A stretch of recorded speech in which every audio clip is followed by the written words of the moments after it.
त्याबद्दल थोडक्यात माहिती द्या. खरं तर पुस्तक मी एकही लिहिलं नाही.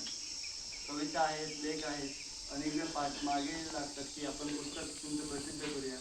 पण एक वेगळी मनात एक वेगळी कल्पना आहे की जो मी गेली 18-20 वर्ष जो संग्रह जोपासतो, त्या संग्रहाबद्दल एक वेगळं काहीतरी वेगळी संकल्पना घेऊन एक वेगळं पुस्तक आपण प्रकाशित करणार आहोत. की ते पहिलं पुस्तक प्रकाशित झाल्यानंतर मग कविता आणि लेखांचं पुस्तक प्रकाशित होईल असं एक मनात इच्छा आहे. पण पहिलं पुस्तक हे या संग्रहाबद्दल असेल. ते कारण वेगळी एक संकल्पना आहे, एक वेगळी कल्पना आहे. त्या दृष्टिकोनातून प्रयत्न सुरू आहे. लहान मुलांना उत्तम लेखक बनण्यासाठी तुम्ही काय मार्गदर्शन कराल? तेच मगाशी जे म्हटलं की तुमच्याकडे कल्पना आहेत, परंतु त्या कल्पना मांडायच्या कशा किंवा मांडताही येतात तुम्हाला, पण त्या कल्पना मांडायला योग्य शब्द, योग्य समर्पक शब्द आणि तो शब्द कुठे कसा वापरायचा यासाठी आपल्या शब्द सामर्थ्य असलं पाहिजे. यासाठी वाचन केलं पाहिजे. वाचन केलं तर एक जेवढं तुम्ही वाचन कराल तेवढं तुमची शब्द संपत्ती वाढेल आणि शब्द वाचन करताना तुम्हाला वेगवेगळ्या कल्पना सुचतील आणि कल्पना सुचल्या की प्रत्येक गोष्टीकडे, प्रत्येक घटनेकडे, प्रत्येक व्यक्तीकडे सुद्धा पाहताना तुम्ही वेगळ्या दृष्टिकोनातून, चांगल्या दृष्टिकोनातून पाहा. म्हणजे जरी वाईट जरी प्रसंग असला तरी त्यातूनही तुम्ही एक चांगलं कसा एक दृष्टिकोन घेता येईल हे तुम्ही आपल्या कवितेतून, आपल्या लेखातून मांडू शकता. त्यासाठी पहिलं म्हणजे तुम्ही खूप वाचलं पाहिजे. खूप वाचाल तरच तुम्ही खूप लिहाल आणि लिहिलात तर खूप मोठं एक साहित्य, एक वेगळं दर्जेदार लेखन तुमच्याकडून होऊ शकेल. तुम्ही पत्रकारिता क्षेत्रात कसे आला? सगळं म्हणजे माझं लेखनाचं जे काय घडलं किंवा पत्रकारितेचं जे काय जे आलो ते सगळं सांगायचं तर कासाडे माध्यमिक विद्यालय आणि उच्च माध्यमिक विद्यालयामुळे मी या दोन्ही क्षेत्रात आलो.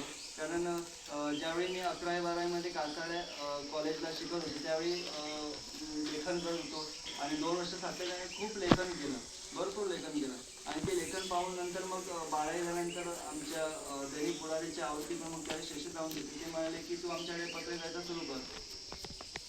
पत्रकारिता सुरू कर म्हटल्यानंतर मग एक पहिली बातमी मिळाली की असाचा विषय काय लिही. पहिली बातमी दिली, प्रसिद्ध झाली आणि तिथून मग मला वाटतं 2002 पासून पत्रकारितेला सुरुवात झाली की आज तागायत वेगवेगळ्या वृत्तपत्रातून पत्रकारिता सुरू झाली आणि एक वेगवेगळ्या प्रत्येक टप्प्यावर वेगवेगळे अनुभव आले. चांगले, बरे, वाईट सगळे अनुभव आले. त्या अनुभवाच्या आधारे आज पत्रकारिता सुरू आहे. सकाळ आणि लोकमत यांसारख्या वृत्तपत्रांमध्ये काम करण्याचा अनुभव कसा आहे? खूप चांगला आहे. म्हणजे लोकमतसारखा मोठं वृत्तपत्र समूह आणि सकाळसारखा एक वेगळा ब्रँड असलेला वृत्तसमूहामध्ये काम करताना खूप चांगला अनुभव आहे. कारण काय होतं की एखादा वृत्तपत्र समूह मोठा असेल आणि त्याचं नाव असेल तर त्याच्यात काम करणं हे एक मोठं चॅलेंजिंग असतं. कारण लोकमत ज्यावेळी सिंधुदुर्ग आवृत्ती ज्यावेळी त्यांनी प्रसिद्ध केली त्यावेळी मला वाटत होतं की लोकमतमध्ये सुद्धा आपण काम केलं पाहिजे. कारण त्यावेळी मी दैनिक प्रहारमध्ये काम करत होतो. कारण लोकमतचं एक महाराष्ट्रामध्ये नाव आहे की लोकमत असं एकमेव वृत्तपत्र आहे की ज्याचे महाराष्ट्रात प्रत्येक जिल्ह्याची एक स्वतंत्र आवृत्ती आहे. मराठीची कुठच्याही वृत्तपत्राची अशी स्वतंत्र आवृत्ती नाही. लोकमत एकमेव वृत्तपत्र आहे. तर मला त्यावेळी वाटत होतं की लोकमत वृत्तपत्रामध्ये आपल्याला काम करायला मिळालं पाहिजे आणि त्यावेळी मी ज्या कॉलेजमध्ये कामाला होतो तिथे त्या कॉलेजच्या वेगवेगळ्या उपक्रमांच्या बातम्या लिहायला कंट्रोलला जायचो. तर लोकमतमध्ये असंच जाताना गेलेलो त्यावेळी म्हणाले की तू आमच्याकडे काम कर आणि मग म्हटलं बरंच झालं आणि तिथून मग लोकमतमध्ये काम करायला सुरुवात झाली. आज 14 वर्ष झाली लोकमतमध्ये काम करतोय आणि खूप चांगला अनुभव आहे. कारण ऑफिसचा पण चांगला सहकार्य होतं आणि त्यामुळे हे सगळं जुळून येतं. वेगवेगळ्या चांगल्या गोष्टी या निमित्ताने, पत्रकारितेच्या निमित्ताने करता येतात. वेगवेगळ्या चांगल्या घटना असतील, वेगवेगळ्या अनेकांना न्याय मिळवून देण्याच्या ज्या जे काही गोष्टी असतील ते करता येतात.